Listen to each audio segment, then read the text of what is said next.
This is an NBC News special. Geraldo Rivera reports. The death penalty. The old debate that's back in the news.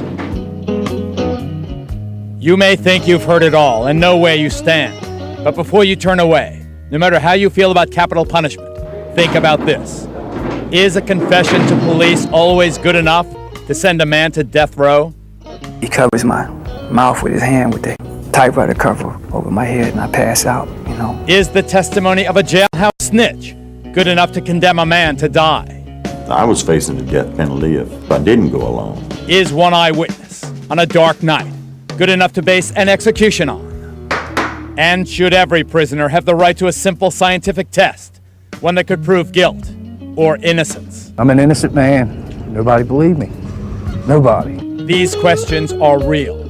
Tonight we focus not on whether capital punishment is right or wrong, but on whether the system works the way it is supposed to. One way to think about the death penalty is as a kind of machine for making mistakes. Since the Supreme Court reinstated the death penalty in 1976, America has executed close to 700 people, most hardened criminals, guilty of horrendous crimes.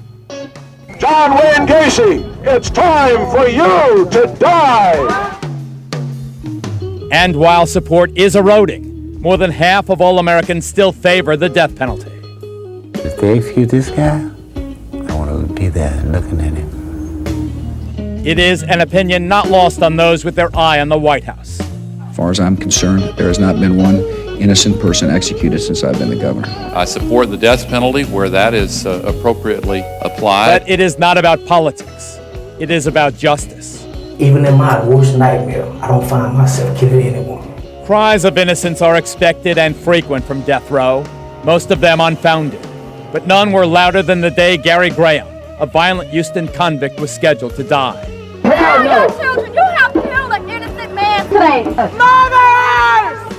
The streets of Huntsville, Texas became ground zero for the national debate. He was a violent man.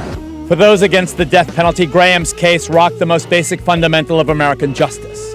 Was he guilty beyond a reasonable doubt? And if not, should he still face the ultimate punishment? Gary Graham was just 17 years old when he was arrested for capital murder. His lawyer has been criticized for gross incompetence. And with no physical evidence, Graham was condemned to die on the word of a single eyewitness. It's a very inhumane system. It is a very barbaric system. I was one of the last journalists to speak with Gary Graham, just 8 days before he was scheduled to die. How many death dates have you had? I think it's been 6 or 7 right now. Is this one any different than the other? I think it is. I think certainly all of them has been horrendous to face each and every one of them. Good evening, everybody. I'm Geraldo Rivera, and this is Death Row in Huntsville, Texas. It is a grim place where more people have been executed than any place in the Western world. Did they all really deserve to die? Throughout its history, the issue of morality has been at the heart of the agonizing controversy over the ultimate punishment. Is it right for the state to take a life, regardless of how violent the criminal or how horrific the crime committed?